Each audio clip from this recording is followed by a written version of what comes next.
Sinampahan ng reklamo ang ilang opisyal ng Commission on Elections kaugnay sa umano'y system interference noong eleksyon 2025.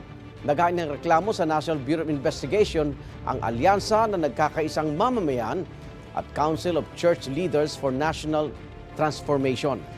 Ayon sa kanilang abogado na si Attorney Alex Lacson, paglabag sa anti-cybercrime law, ang system interference tulad ng umano'y pagpapalit sa software program version ng Automated Counting Machines o ACM.